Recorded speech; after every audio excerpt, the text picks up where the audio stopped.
Сега е време да прочетем евангелския текст, но той няма да е от Евангелието, но ще е от евангелския пророк от Стария Завет.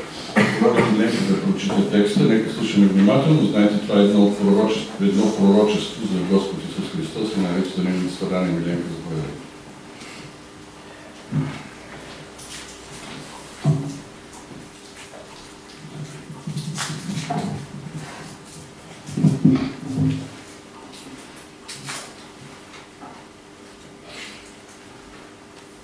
Прочета е от Исаия, глава 52 от 13 до 15 стих и цялата 53 глава. Ето, слугата ми ще благоуспее, ще се извиси и издигне, и ще се възнесе високо. Както мнозина се чудиха на тебе, толкова беше погрозняло лицето му, повече от лицето на който и да е бил човек. И образът му от образа на който и да е от човешките синове. Така той ще удиви много народи. Царете ще затворят устата си пред него, защото ще видят онова, за което не им е било говорено, и ще разберат това, което не са чули. Кой е повярвал в известието ни?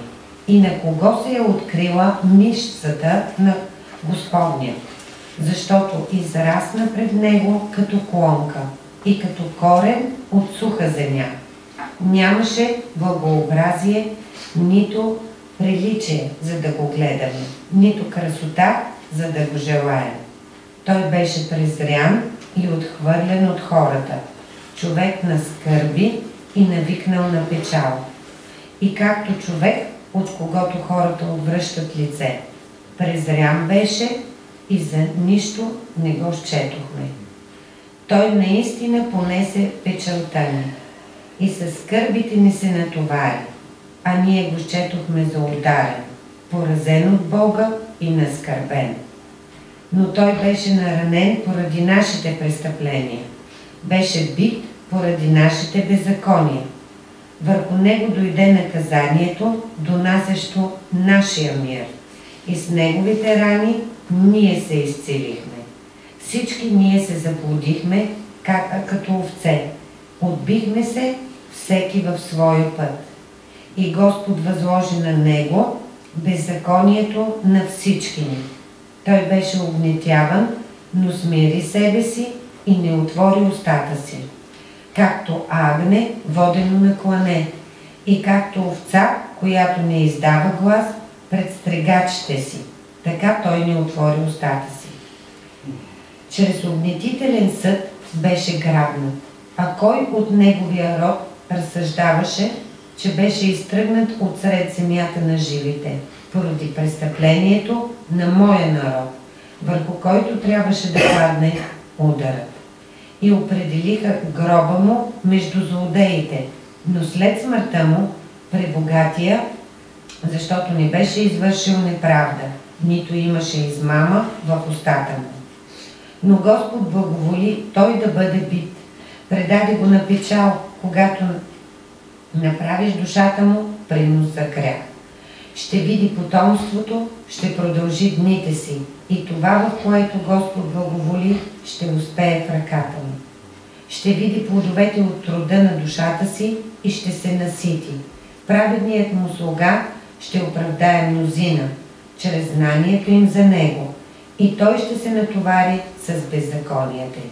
Затова ще му определят дял между великите, и той ще раздели плячка с силните, защото изложи душата си на смърт и към престъпници беше причислен, и защото взе на себе си греховете на мнозина и ходатайства за престъпниците.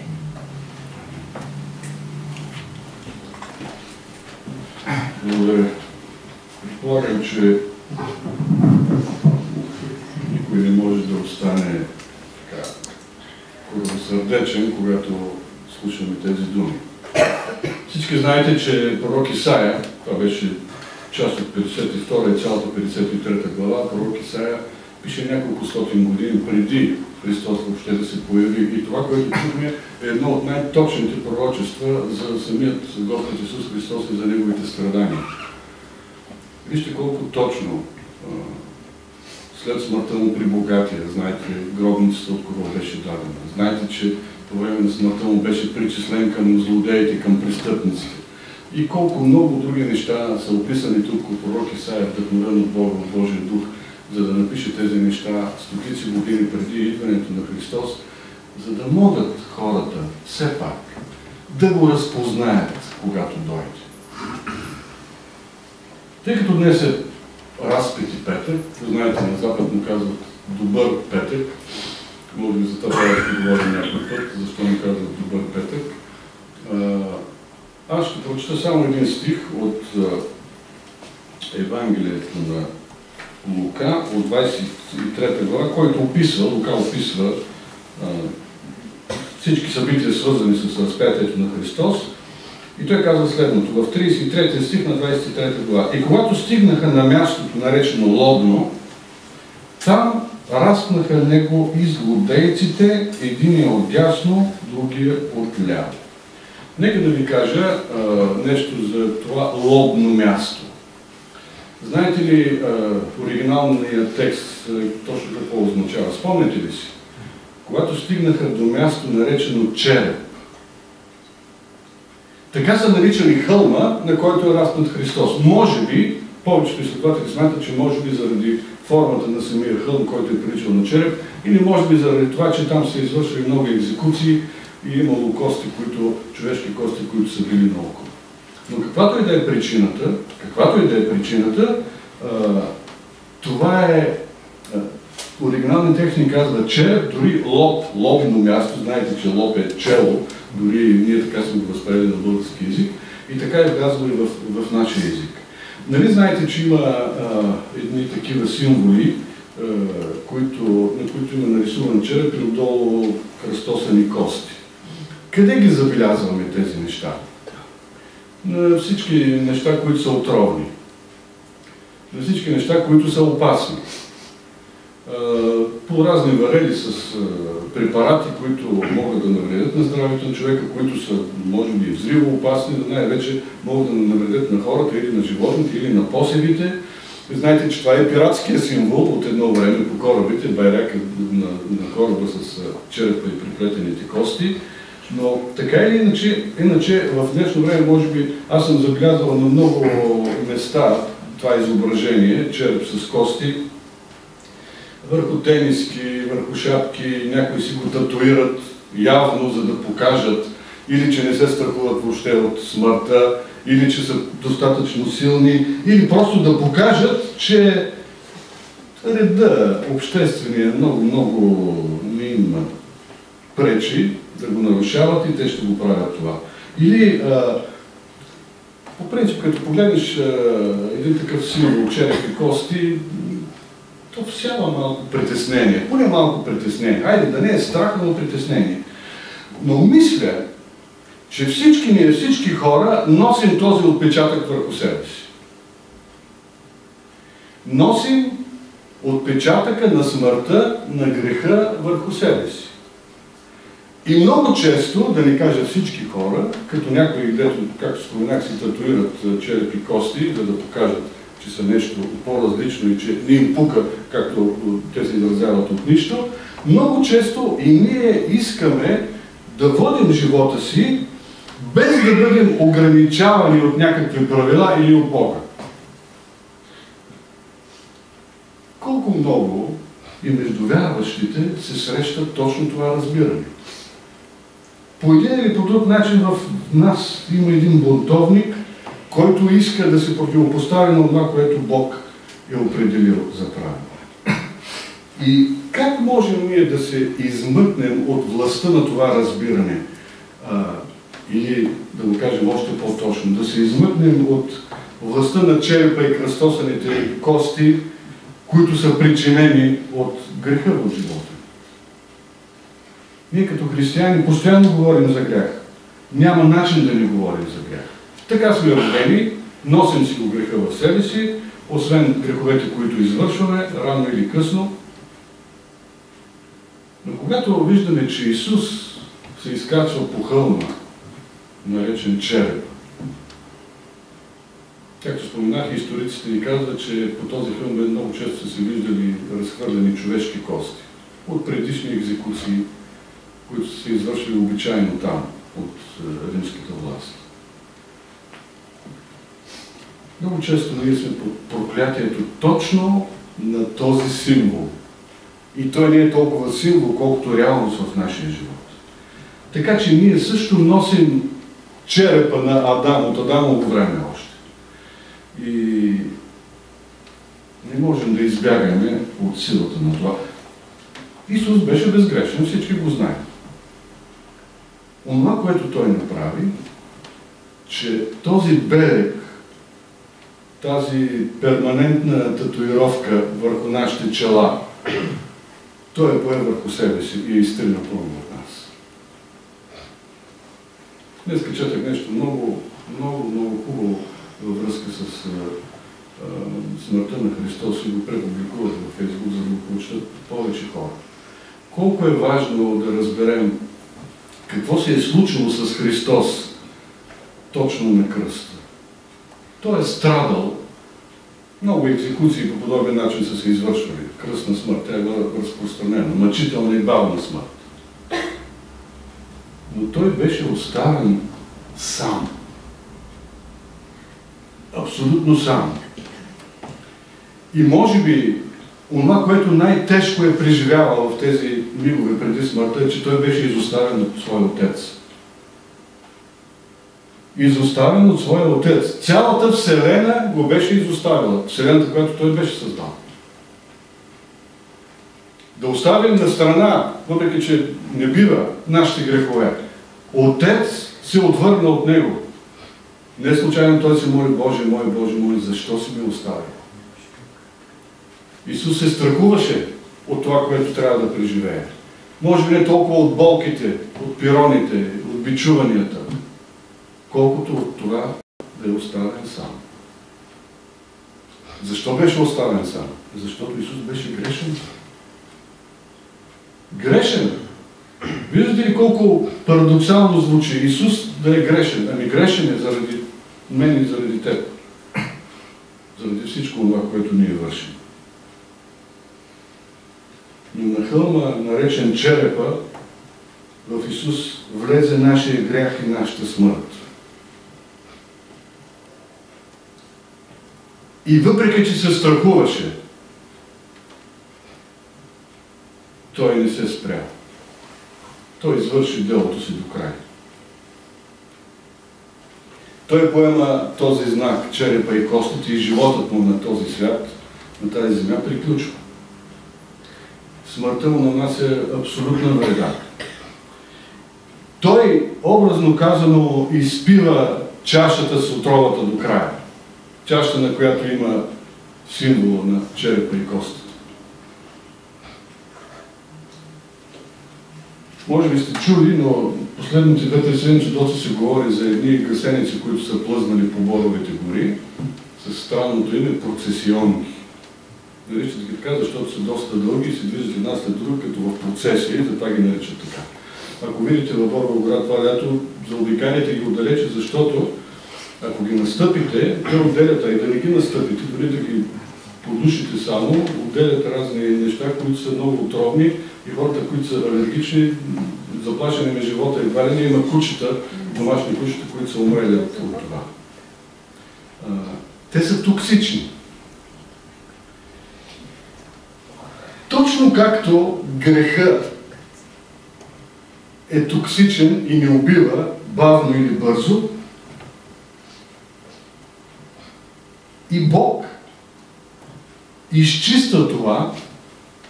Исус изпива отровата, а на нас дава онази противоотрова, която може да ни излекува. Коя е неговата противоотрова? Христовата кръв. Да, ние всички сме отровени. Някои казват: добре, някой може пък така да отхвърли Исус по собствено желание. Да, но той е всеки от нас, всеки човек е отроен. Смъртта е в него. И може би най-доброто свидетелство, че Бог съществува, е, че всички хора умират. И че единствено надежда има нашата вяра в Него, в това, което Той направи на кръста. Неговата чиста и свята кръв побеждава отровите, които иначе биха унищожили живота ни напълно и завинаги. Много отчаяваше този образ на череп и кости. И остава впечатление, че смъртта е неизбежност. И тя е в нашата реалност. Но тя остава едно усещане, сякаш живота приключва и няма нищо след това. Посланието на кръста, въпреки че е доста ужасно, гледайки смъртта на Христос, съдържа, разбира се, и послание и надежда за всеки един от нас, за всеки, който се възползва от това послание. Докато кръста е символ на много тежко страдание и много мъчителна смърт, в същото време той е символ и на едно велико състрадание от страна на Бога към нас. Страдание на Христос и състрадание към нас. В Исус влиза най-лошото от целия свят. Всичката лошотия, всичката омраза, всичките убийства, всичките беззакония, всичко това, което в цялата човешка история се извършва от хората и в днешно време особено много, защото постоянно чуваме за такива неща и виждаме.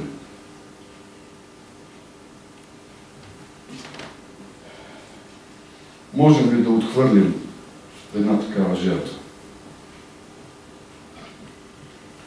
Можем ли да отхвърлим един, който наистина прави невъзможното, преминава през всичко това, виси няколко часа на кръста в ужасни мъки,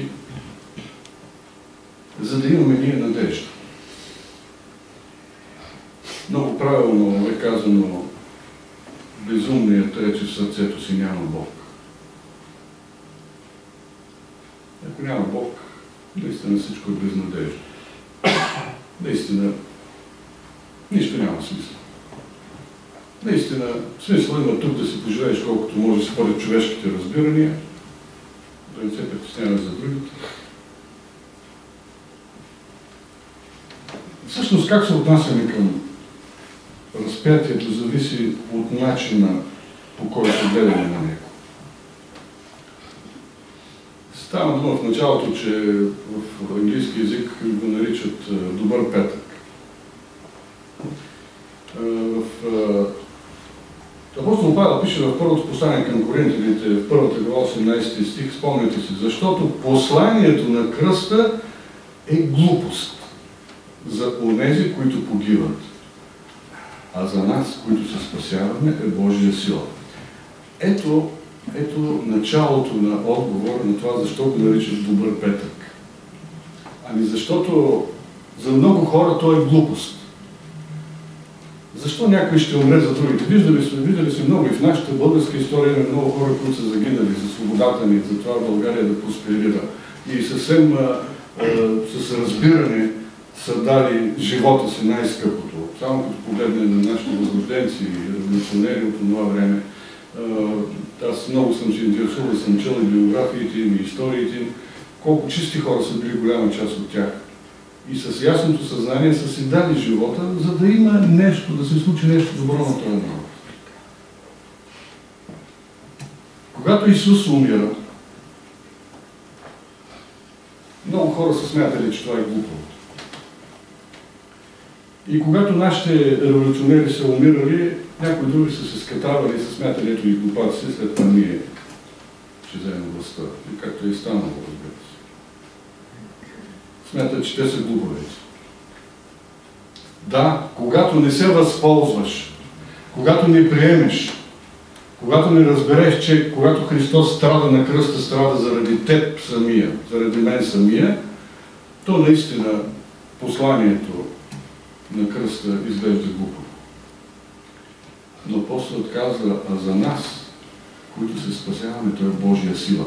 Когато човек е усетил спасителното дело на кръста, заместническата смърт на Господ Исус Христос на кръста. Спомняте ли си какво каза апостол Павел отново в посланието към Коринтияните? Че Бог избра смирените неща на този свят и презираните по-точно неща. Нещата, които не струват, за да унищожи нещата, които хората смятат, че струват. Така че никой да не се хвали пред Бога. Има нещо в кръста, което не виждаме, което много хора не виждат. И апостол Петър го обяснява много добре. Той казва, защото вие сте новородени не от тленно семе, а от нетленно. Чрез Словото на Бога. И отново си казва, защото всички ние хора сме като трева. И цялата слава на човека е като полските цветя. Всички много обичаме да има цветя на Амвона, но почти няма случай да изтраят до следващата неделя. Прекрасни са, красиви са, но стоят тук до среда четвъртък и след това, колкото и да изменяме водата, загиват. Но Словото Божие, казва апостол Петър, в случая пребъдва до века. С други думи, апостолът казва, страданието и смъртта продължават кратко. Защото вечността не може да бъде измерена. Има живот, който продължава вечно.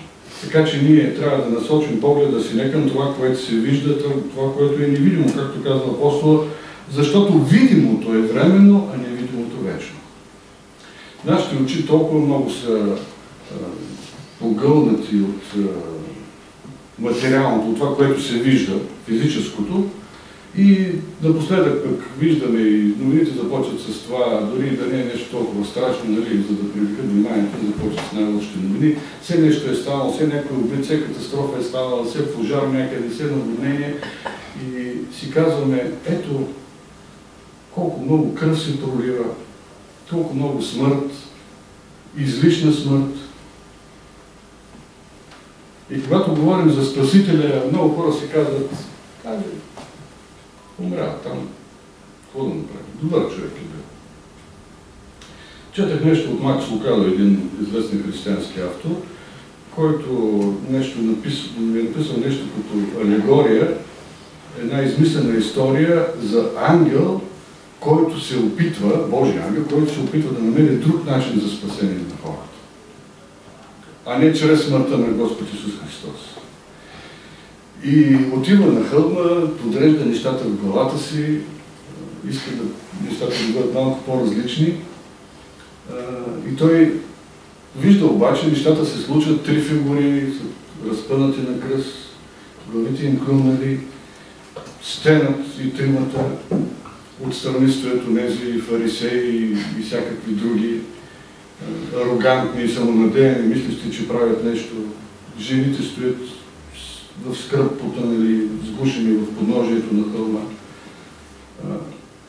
И ангелът вижда, че цялото небесно воинство се изправя, за да се бие, за да предпази Христос.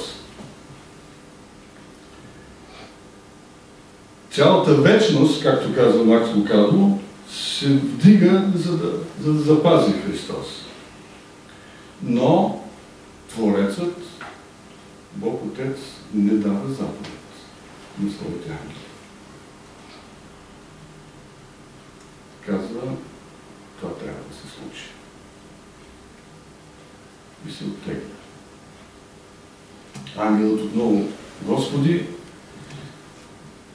не може ли да бъде по-малко болезнено? И Господ се обръща и казва, тогава това няма да е любов.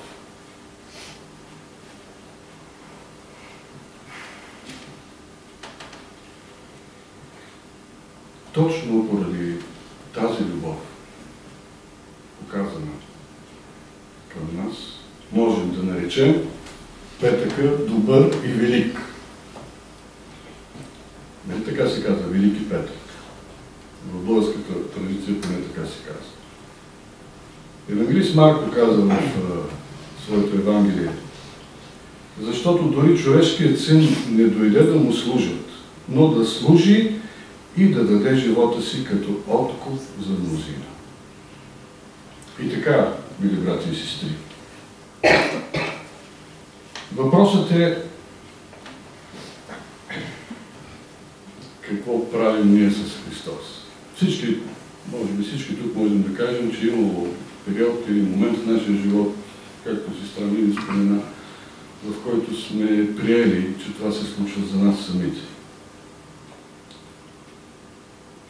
Но когато разберем, че Той умира за моите грехове, за моето опрощение, за моя живот, ние виждаме Неговата любов към нас. И това е съвършената любов. Защото Бог показа своята любов към нас в това, че когато още бяхме грешници, Исус умря за нас. Дори и да не го приемем, Той пак е дал живота си за нас. Дори и да го отхвърлим, Той пак е дал живота си за нас. Ето виждате с каква любов сме възлюбени, обикнати. Нека в този разпети петък да не пропускаме да разберем отново и отново великата и съвършена любов на Господ Исус Христос. Безкрайна, неоспорима, неописуема, вечна любов, която Той изпитва към нас. Наистина, казва Той, те възлюбих с вечна любов. Да, да не се чудим, съществува вечна любов. И тя е Божията любов към нас. И все пак, днес е петък, но идва неделя. Тежкият петък, трудният петък, разпити петък, добър петък, но идва неделя. И всички ние трябва да гледаме към идващия празник, Господ да ни благослови.